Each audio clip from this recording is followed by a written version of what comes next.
DUCSU VP জনাব সাদিক কায়েমের একটি বক্তব্য নিয়ে সামাজিক মাধ্যমে রীতিমতো তোলপাড় চলছে। একটি অনুষ্ঠানে তিনি বর্তমান সময়ের সবচেয়ে আলোচিত রাজনৈতিক ব্যক্তিত্ব জনাব তারেক রহমান, যাকে কিনা তার দলের যারা লোকজন ভবিষ্যৎ প্রধানমন্ত্রী রূপে আফোল্ড করে চলেছেন। রাষ্ট্র থেকে সেভাবে রাষ্ট্রীয় প্রোটোকল দিচ্ছে, যদিও তিনি এখনো পর্যন্ত শপথ গ্রহণ করেননি, নির্বাচিত হননি।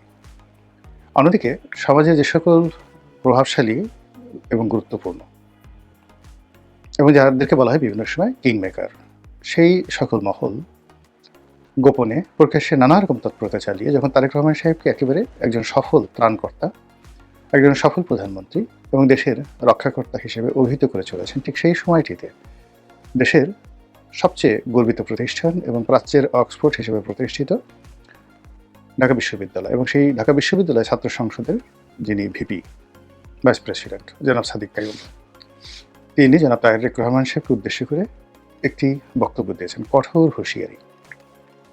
এটি তারেক রহমান সাহেবের জন্য রীতিমতো বদহজম, রীতিমতো অবমাননাকর, আগামীর রাজনীতির জন্য একটি অশনি সংকেত এবং তারেক রহমান সাহেবের সঙ্গে জামাতের যে কী সম্পর্ক যাচ্ছে এবং আগামীতে কী সম্পর্কটা হবে সেটির একটি নির্দেশক। জনাব সাদিক কায়েম যে কথাটি বলেছে সেটি বলেছেন যে তারেক রহমান সাহেবকে রীতিমতো তিনি লাথি দিয়ে দেশ থেকে বের করে দেবেন, যেভাবে তিনি বা তার যারা সহযোগী তারা শেখ হাসিনাকে লাথি দিয়ে, মানে উনি আসলে কি শব্দটা লাথি, লয়কার লাথ হয়, শিকারেথি লাথি না লাথি। আমরা সাধারণত রাগ হলে, খুব জোরে রাগ হলে লাথি শব্দটি ব্যবহার করি, আর একটু যখন স্বাভাবিক অবস্থায় থাকি তখন প্রমিত বাংলায় লয়কার লাথ হয়, শিকারেথি লাথি শব্দটি ব্যবহার করি। তো জনাব সাদিক কায়েম সাহেবের বক্তব্যটা আমি একবারই শুনেছি, এই কারণে আসলে আমি লাথি বা লাথি, মানে তিনি কি রাগ হয়ে বলেছেন না মাথা ঠান্ডা করে বলেছেন সেটি বুঝতে পারিনি। তবে তাকে নিয়ে যে আলাপ আলোচনা হচ্ছে, সেই আলাপ আলোচনায় হয়তো আমাদের মধ্যে যারা কন্টেন্ট ক্রিয়েটর তারা ঠিক ওই তার মেজাজ গরম বা তার মেজাজ শান্ত, তিনি ধীর স্থিরভাবে বলেছেন, ওই বিষয়টি হয়তো ওভাবে লক্ষ্য করেনি। কিন্তু এই অনুষ্ঠানটি করতে গিয়ে আমার হঠাৎ করে মনে হলো যে একই শব্দ যদি আপনি রাগ হয়ে উচ্চারণ করেন তো সেটার মধ্যে এক ধরনের মিনিং থাকে, আর যদি আপনি ধীরে সুস্থে শান্তভাবে একটি শব্দ উচ্চারণ করেন সেটার একটা সুদূর প্রসারী লক্ষ্য থাকে। এই যে মনস্তাত্ত্বিক বিষয়, সেই মনস্তাত্ত্বিক বিষয় নিয়ে আলোচনা করা প্রয়োজন। এনিওয়ে, এখন এখানে একটা বিষয় হলো যে সাদিক কাইয়ুম কে? সাদিক কাইয়ুম ঢাকা বিশ্ববিদ্যালয়ের ছাত্র সংসদের সভাপতি, মানে সহসভাপতি, আর এই মুহূর্তে সারা বাংলাদেশের ছাত্র প্রতিনিধিদের মধ্যে সবচেয়ে গুরুত্বপূর্ণ, সবচেয়ে আকর্ষণীয় এবং সবচাইতে যেটিকে বলা হয় কৌশলগত কারণে ক্ষমতাধর যে পদটি রয়েছে, সেই পদটি জনাব সাদিক কাইয়ুমের দখলে। তিনি কে? তিনি বাংলাদেশ ইসলামী ছাত্র শিবিরের প্রভাবশালী নেতা এবং ইসলামী ছাত্র শিবির এবং জামায়াতে ইসলামী, তারা যে গুপ্ত রাজনীতিতে সর্বকালের সফল, নিজেদের বেশ এবং বাস এবং বেশভূষা এগুলো পরিবর্তন করে তারা তাদের সবচেয়ে জানি দুশ্মন, জীবন মরণের দুশ্মন আওয়ামী লীগ, ছাত্রলীগ, তাদের মধ্যে যেভাবে মিশেছিলেন, কাঁধে কাঁধ মিলিয়ে তারা যেভাবে মিশেছিলেন, এই মিশে থাকার যে ইতিহাস, সেই ইতিহাসের যিনি বরপুত্র তিনি জনাব সাদিক কায়েম।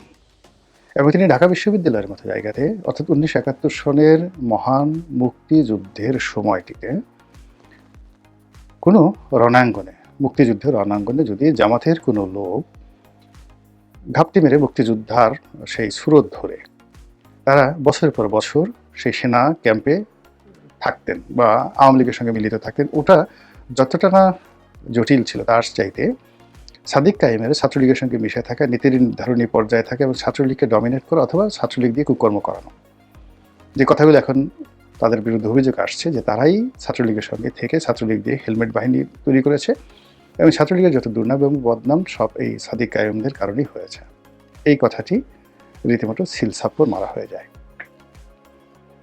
তো সেই সাদিক কায়েম তিনি সাধারণ কোনো মানুষ নন, তিনি কৌশল জানেন, তিনি মেজাজ স্বাভাবিক রাখতে জানেন, তার দক্ষতা রয়েছে, অভিজ্ঞতা রয়েছে।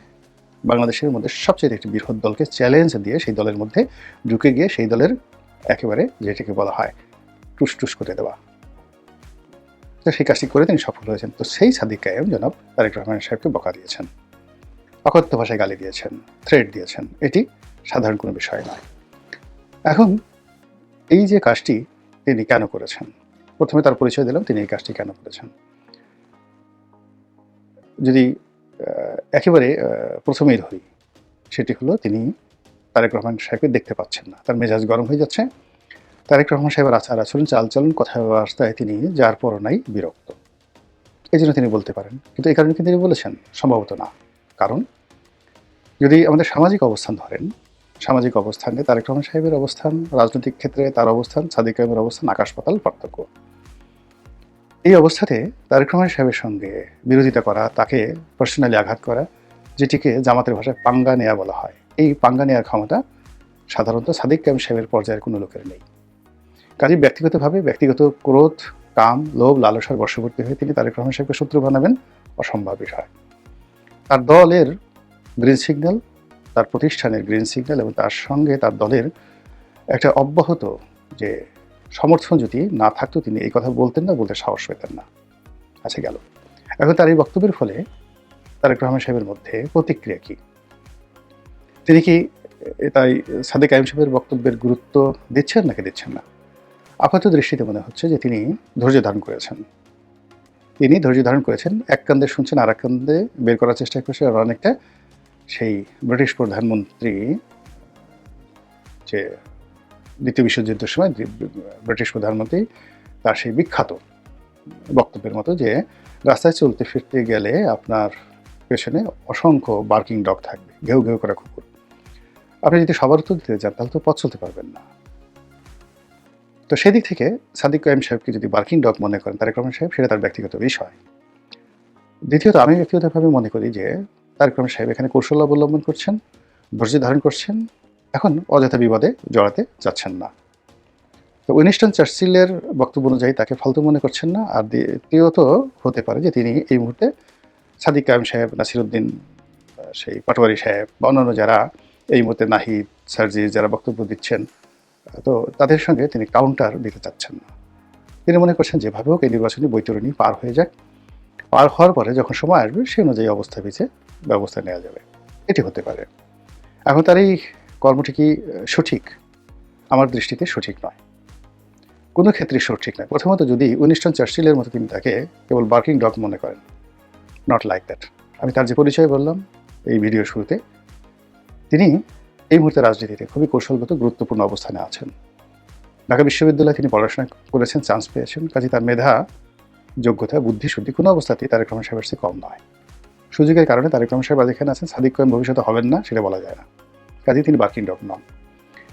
দ্বিতীয়ত, জনাব সাদিক কায়েমের অবস্থান থেকে যখন এরকম একটা কথা বলা হয়, সেটাকে তিনি অ্যাভয়েড করেন কিনা বা তার দলে অ্যাভয়েড করেন কিনা, পাত্তা দেন কিনা, এটা আমার কাছে মনে হচ্ছে যে এখানে ধৈর্য ধারণ করা, পাত্তা না দেওয়া, অ্যাভয়েড করা, এটি বিএনপির একটা নির্বুদ্ধিতা।